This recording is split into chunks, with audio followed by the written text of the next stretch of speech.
Class 11th. Welcome to the online tutorial sessions for economics. I am Avinash Lambert, your economics guru, and today we are going to continue our fifth chapter, which is tabular presentation of data.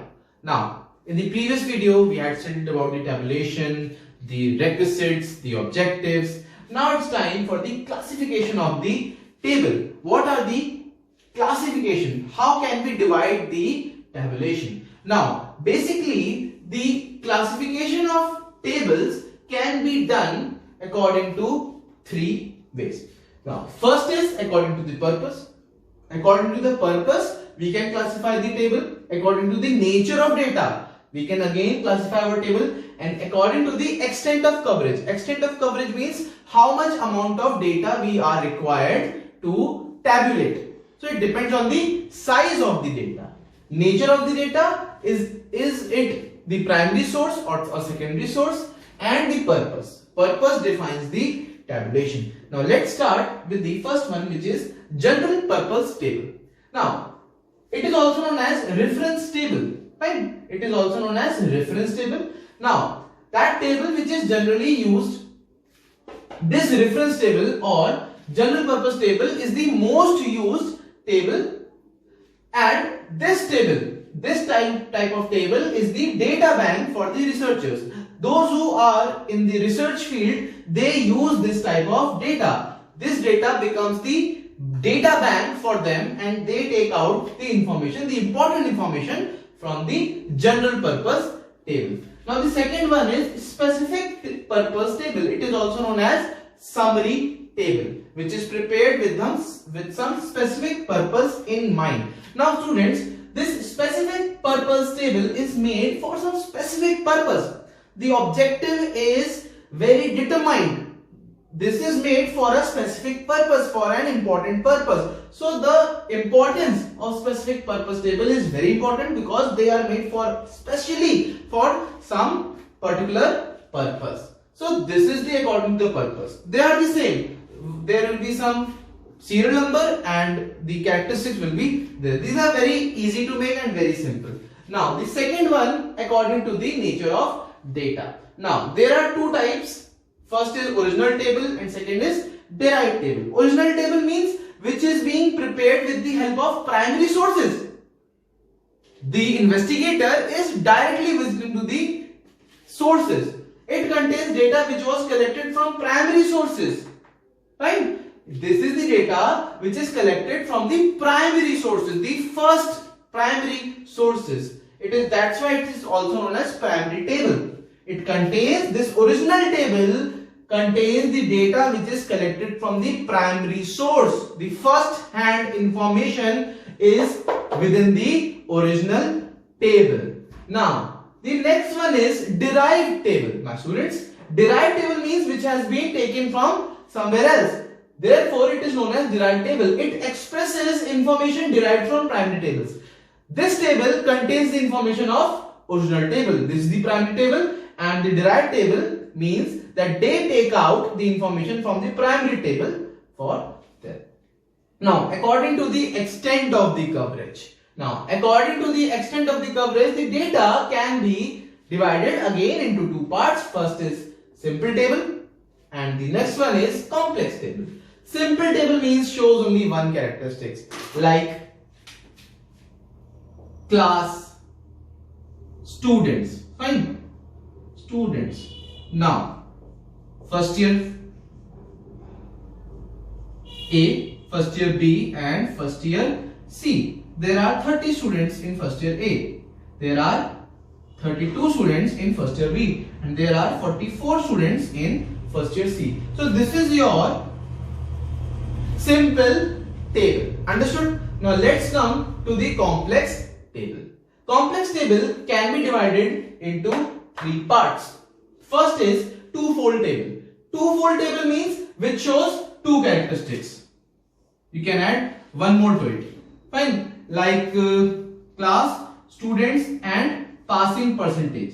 Fine. Under first year A, there are only 70% who are passed. Under first year B, there are only 80% who are passed. And under first year C, there are 90% who are passed. So there are two characteristics, and if we add one more characteristic, then it will become treble table because it shows three characteristics. And manifold table, it means it shows more than three characteristics. If the data is showing more than three characteristics, then that is known as manifold table. Now let's see an example of manifold table.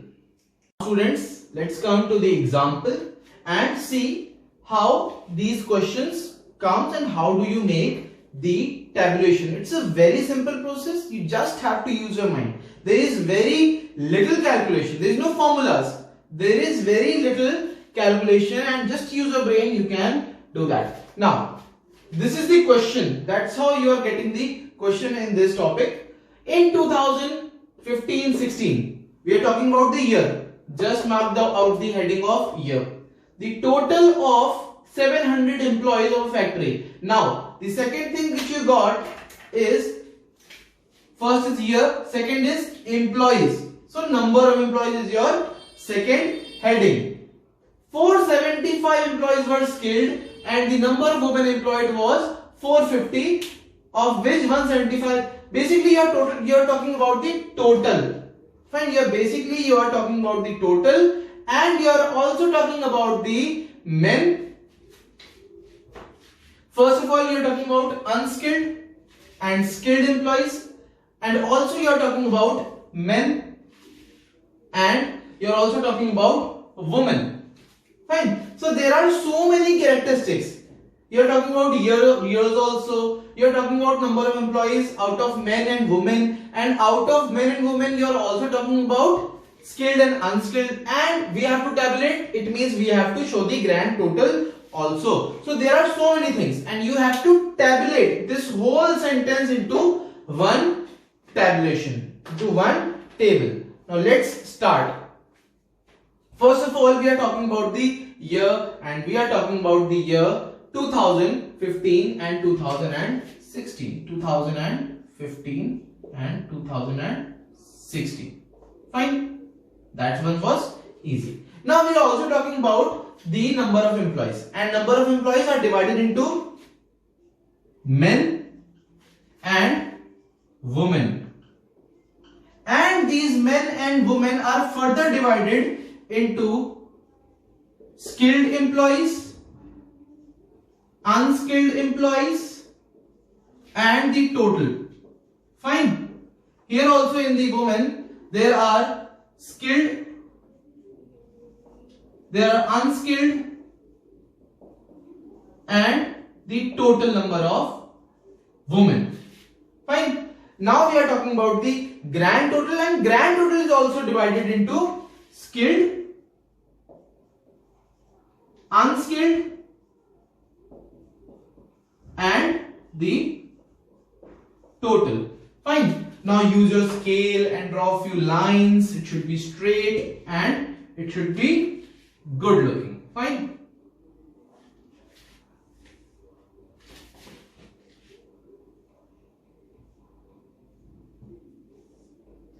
Use scale to make lines.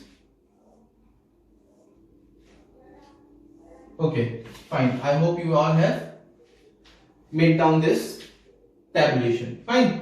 Now it's time to check out the details. Now in 2015-16, check, it's written here. Out of total of 700 employees, there are total 700 employees. It means in total you have to write 700 because 700 employees are there in the factory in the year 2015-16. 475 employees. 475 employees were skilled. 475 employees were skilled. Now, you got total, you got skilled. Now you can calculate the number of unskilled people, unskilled employees, which is 225. It's not mentioned here, but you can calculate now. Now, the number of women employed was 450. We are talking about 2015-16. The number of women was 450. Now, women total is 450. Very easy. Fine. Of which 750 were unskilled. Unskilled. How much? 175 are unskilled. Now we got the total value. We got the unskilled women. Fine. We can calculate the total number of skilled women. Those who have training, they are skilled ones. We can calculate 450 minus 175, that is 275. That is your skilled woman. Fine. Now, in the year 2016 and 2017, in the year 2016 and 2017, the number of skilled employees decreased to 360 in the year 2016 and 17. Now, the year has changed. We are in 2016 and 17. The number of skilled employees. The number of skilled employees decreased to 360. Now, the skilled employees are 360. 360. Write it here. Of which 120 were men. It means skilled. We are talking about skilled employees. That is 360. Under which the total number of men are 120. So men and skilled, that is 120 people are skilled men. And the number of unskilled employees fell down to 190. 190. Now students, check this out. Now you got the number of skilled employees and unskilled employees. Now you can write down the total number of employees. Is that clear? You have skilled, you have unskilled. Add them up. Now the total number of employees will be 550. Fine. You got the unskilled, you got the skilled. Now you got the total. And the number of unskilled employees fell down to 190. 190, of which 80 were women. Fell down to 90. Out of 80 were women, and we are talking about unskilled. So 80 is your unskilled woman. Now you have to tabulate. Fine. These were the total details. Now you have to calculate the remaining blanks. Now, students, if you see here that we have got the total number of skilled people, total number of skilled employees of 2015-16, and out of which we have got the total number of skilled women. Now, if we subtract 275 from 475, we can get the total number of skilled men, which will be 200. Which will be 200. 475 minus 275. 200. Now we have got total number of unskilled employees, which is 225, and out of which 175 were women. It means the remaining, if we subtract 175 from 225, we will get the unskilled men, which is 50. Now we can do the addition and we can have the total number of men employed in 2015 and 16. Add them, we will get 250. Correct? Now, like same way, we have got total number of unskilled, which is 190. Total number of employees are 190, and the total number of unskilled women is 80. And if you subtract 80 from 190, we get 110. That means there are 110 unskilled men. 110 is the unskilled men. Now, if you add them, you get the total number of men, which is 330. Fine. Now, you have got total number of skilled employees and you have got total number of skilled male employees. Now, if you subtract 120 from 360, you get 240. Means 240 are your skilled women.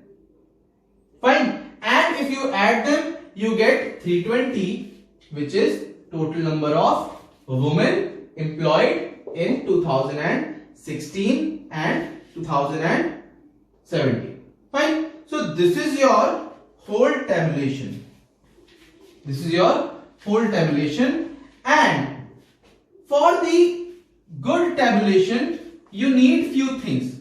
First of all, you need a heading. You need a title, a suitable title. So what should be the name you will suggest? What should be the name? What should be the title? So the title should be the distribution of employees. This is the distribution of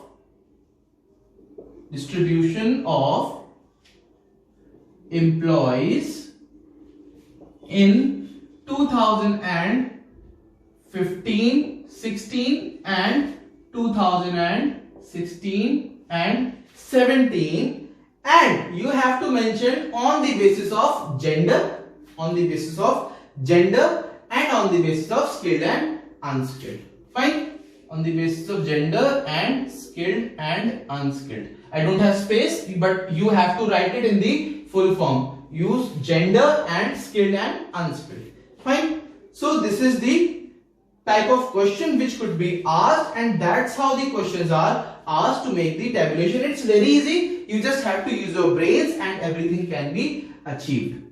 There few things will be given and you have to calculate the rest of the things. Just subtract and you have to do the additions and the tab will be made. The tabulation can be done. Now students, you have completed this chapter. The tabular presentation has been completed. In the next video, we are going to start with the new chapter, which is diagrammatic presentation. Now students, that's all for this video. Stay home, stay safe, and see you soon.